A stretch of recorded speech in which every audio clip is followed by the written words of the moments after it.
Was there much conflict between the German immigrants after America entered the war? Well, there was only one instance of that German beer garden I was telling you about, because you see, we were neutral in World War I up to a point, and then while we were still neutral, a German submarine actually ran the British blockade and came into New York Harbor. And being neutral, they were granted landing rights and all that. And the German population here made a big to-do about it, and had them at all kinds. The whole crew was invited out and everything, and they went from place to place. So when they got up there to about over a week, they were going to these different outings and gatherings, and there were some anti-German demonstrations, but nothing bloody or anything like that.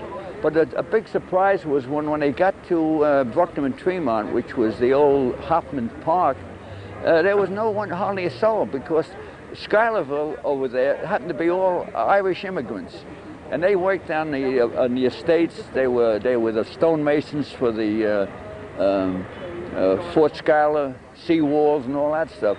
So if you were against, the English, I mean, they were for it.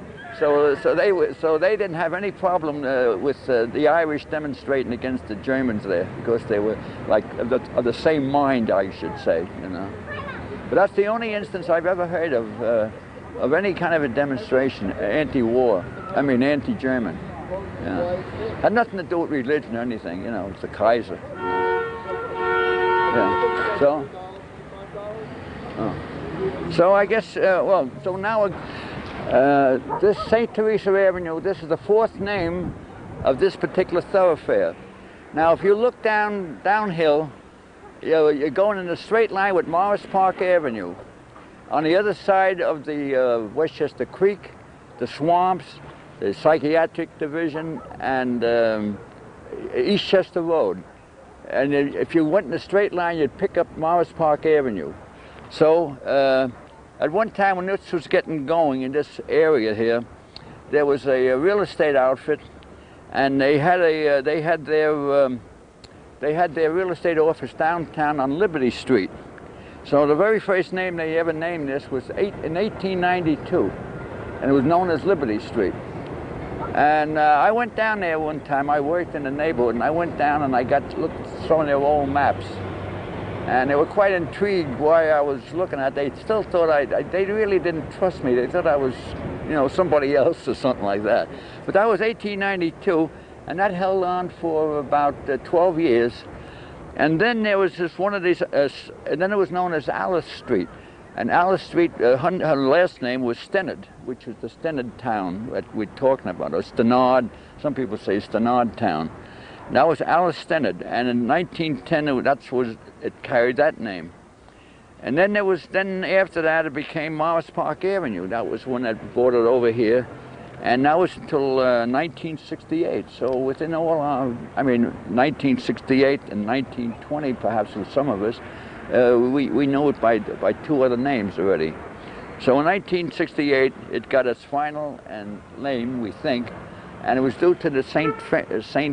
Teresa Church down there.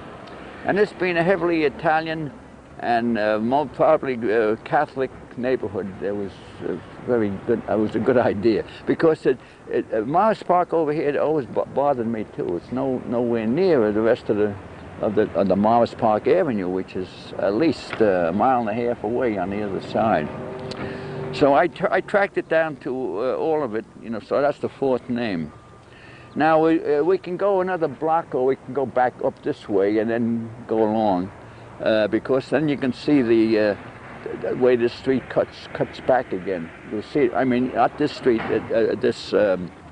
we're coming to a little clump on the other side of four streets that have little interesting names. One is the Schuyler Place, and a couple of people have asked me, why is Schuyler down here when the fort is way miles away? And I said, there's no connection. This man was a John Schuyler, 1870. He was a surveyor for the land around here.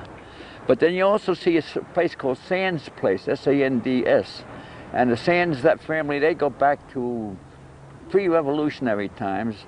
And of course, they also, there's a family called out there on Long Island, North Shore, Sands Point. It's all related.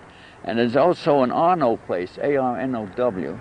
And the Arnauds, they were originally French, moved to England. From England they came here, and they spelled the name at that time A-R-N-A-U-X.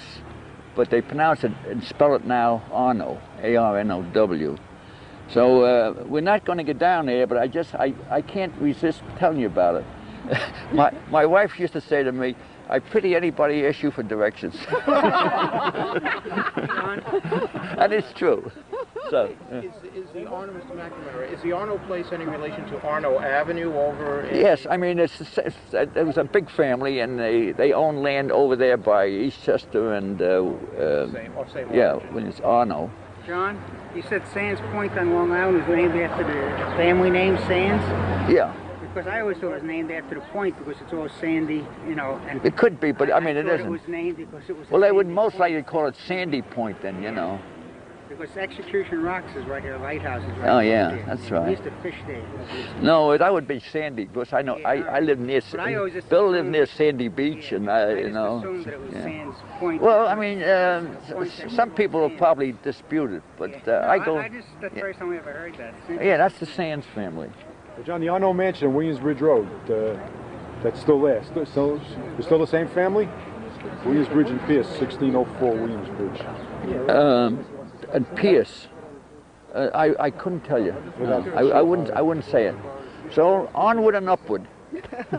So you said you're not from. Okay, we're now at St. Teresa Avenue and Westchester Avenue.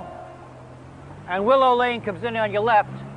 Willow Lane is an extension of Brookner Boulevard. Originally, before it was called Brookner Boulevard, it was called Willow Lane, all the way back to its very beginning. And it was the name was changed to honor Henry Brookner some time ago, but this little section remained Willow Lane. I want to bring your attention over here to the looking south. You'll see a building that says Pelham Bay Animal Clinic. Just beyond that building, where the building stops and you'll see a gate, would be the approximate location of Spy Oak. Spy Oak was a very famous landmark in this area until 1933 when it was cut down. There are a lot of stories about old Spy Oak. It was a white oak tree, and back during the American Revolution, a spy by the name of Palmer, Nathan Palmer, was caught by the Americans, and the American Putnam, he hung him there for treason on that tree, and it said that the branch actually withered and died that he was hung on, and that he appears every now and then. Lots and lots of stories have been told down through the years about people passing this way in their horse and wagons, and someone in a military uniform will come up and approach them. A soldier just touch the wagon and all of a sudden disappear as it reaches the oak. There was a well back here and a couple of little girls going to the well. They too were surprised by this man in uniform, and as soon as they saw him and he started approaching, he just disappeared into thin air. They didn't go back there for water anymore. They'd rather be thirsty. But there's lots and lots and lots of stories about the old Spy Oak. During the Revolutionary War, this was what they called the neutral ground.